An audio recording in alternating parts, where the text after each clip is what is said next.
ನಮಸ್ಕಾರ ವೀಕ್ಷಕರೇ, ತಮಗೆಲ್ಲರಿಗೂ ನಮ್ಮ ಯೂಟ್ಯೂಬ್ ಚಾನೆಲ್ಗೆ ಆತ್ಮೀಯವಾದಂಥ ಸ್ವಾಗತ. ಒಮ್ಮೆ ಕೃಷ್ಣ ಮತ್ತು ಅರ್ಜುನರಿಬ್ಬರು ಒಂದು ಬೀದಿಯಲ್ಲಿ ನಡೆದುಕೊಂಡು ಹೋಗ್ತಾ ಇರ್ತಾರೆ.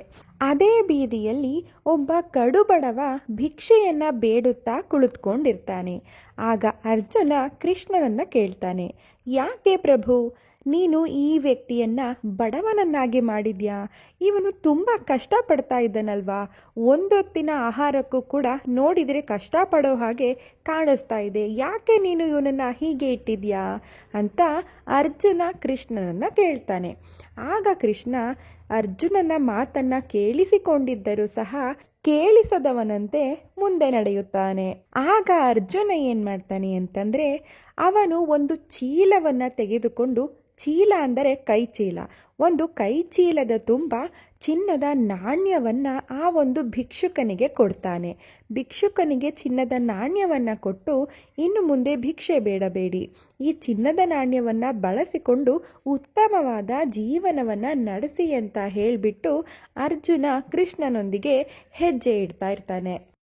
ಆಗ ಆ ಭಿಕ್ಷುಕನಿಗೆ ತುಂಬಾ ಸಂತೋಷ ಆಗುತ್ತೆ. ಇನ್ಮೇಲೆ ಭಿಕ್ಷೆ ಬೇಡೋದನ್ನು ನಿಲ್ಲಿಸ್ತೀನಿ, ನನ್ನ ಜೀವನ ಸೆಟಲ್ ಆಯಿತು ಅಂತ ಅಂದ್ಕೊಂಡು ಮನೆಗೆ ಹೋಗೋಣ ಅಂತ ಹೋಗ್ತಾ ಇರೋ ದಾರಿ ಮಧ್ಯ ಒಬ್ಬ ಕಳ್ಳ ಬಂದು ಆ ಚಿನ್ನ ಇರುವಂಥ ಕೈ ಚೀಲವನ್ನು ಕಸಿದುಕೊಂಡು ಹೋಗ್ತಾನೆ.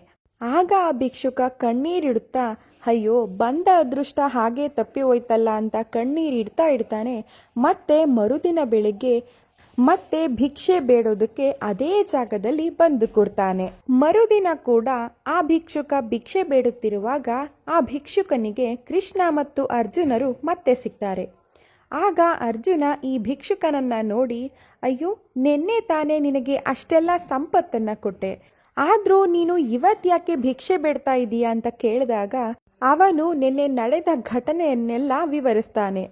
ನೀವು ಕೊಟ್ಟ ಸಂಪತ್ತನ್ನು ತೆಗೆದುಕೊಂಡು ಹೋಗ್ತಾ ಇರುವಾಗ ದಾರಿ ಮಧ್ಯ ಕಳ್ಳ ಬಂದು ಆ ಚಿನ್ನದ ಕೈಚೀಲವನ್ನು ಕಸಿದುಕೊಂಡು ಹೋದ, ಹಾಗಾಗಿ ನಾನು ಮತ್ತೆ ಭಿಕ್ಷೆ ಬೇಡೋದಕ್ಕೆ ಬಂದೆ ಅಂತ ಅರ್ಜುನನ ಬಳಿ ಹೇಳ್ತಾನೆ. ಆಗ ಅರ್ಜುನ ಹೋಗಲಿ ಬಿಡಿ ಅಂತ ಹೇಳಿ ತನ್ನ ಕೈಯಲ್ಲಿ ಇದ್ದ ಬಹಳಷ್ಟು ಬೆಲೆ ಬಾಳುವಂಥ ವಜ್ರದ ಉಂಗುರವನ್ನು ತೆಗೆದು ಆ ಭಿಕ್ಷುಕನ ಕೈಗೆ ಕೊಡ್ತಾನೆ.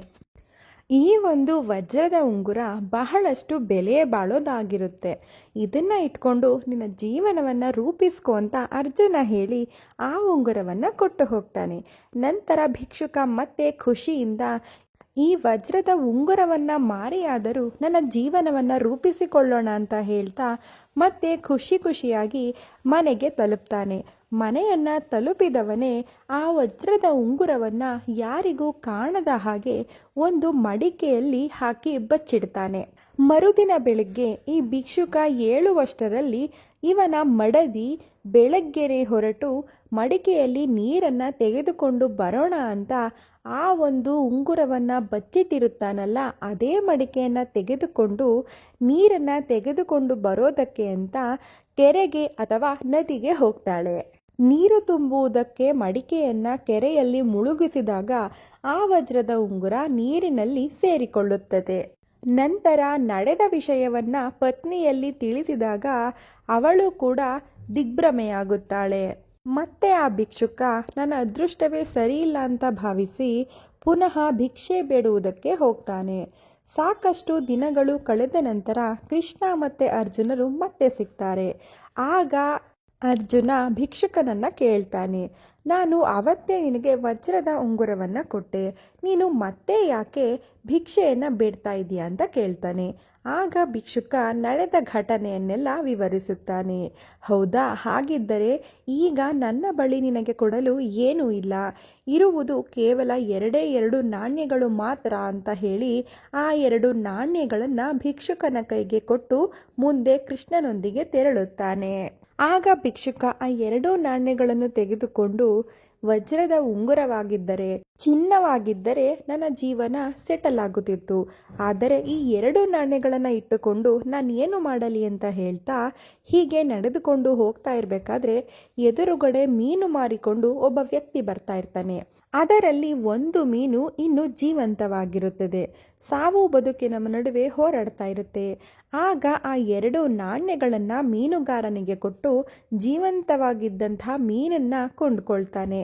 ಕೊಂಡುಕೊಂಡು ಹೀಗೆ ಅದನ್ನಾದರೂ ಬದುಕಿಸೋಣ ಅಂತ ಅಂದ್ಕೊಂಡು ಕೆರೆಗೆ ತೆಗೆದುಕೊಂಡು ಹೋಗಿ ಇನ್ನೇನು ಬಿಡಬೇಕು ಅಷ್ಟರಲ್ಲಿ ಆ ಮೀನು ವಜ್ರದ ಉಂಗುರವನ್ನು ಉಗುಳುತ್ತೆ. ಆ ವಜ್ರದ ಉಂಗುರವನ್ನು ಕಂಡ ತಕ್ಷಣ ಭಿಕ್ಷುಕ ಅಯ್ಯೋ ಸಿಕ್ತು ಅಂತ ಜೋರಾಗಿ ಕೂಗೋದಕ್ಕೆ ಶುರು ಮಾಡ್ತಾನೆ.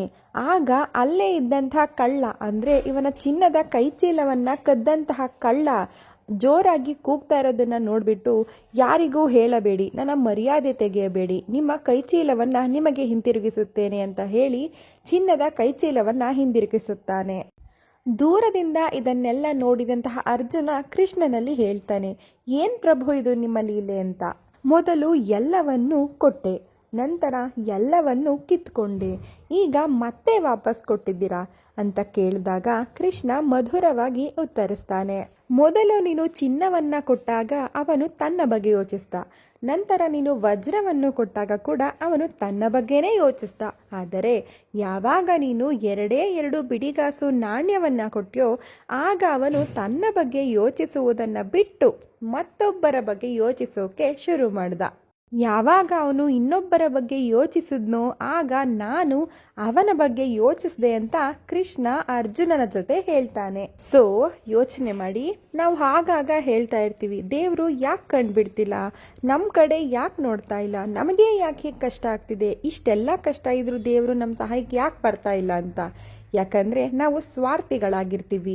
ನಾವು ಯಾವಾಗ ನಿಸ್ವಾರ್ಥಿಗಳಾಗಿ ಇನ್ನೊಬ್ಬರ ಏಳಿಗೆಯನ್ನು ಬಯಸಿದಾಗ, ಇನ್ನೊಬ್ಬರಿಗೆ ಸಹಾಯವನ್ನು ಮಾಡಿದಾಗ ಭಗವಂತ ನಮ್ಮ ಕಷ್ಟಕ್ಕೆ ಧಾವಿಸ್ತಾನೆ ಅಂತ ಹೇಳ್ತಾ ಮುಂದಿನ ವಿಡಿಯೋದಲ್ಲಿ ಮತ್ತೆ ಸಿಗೋಣ.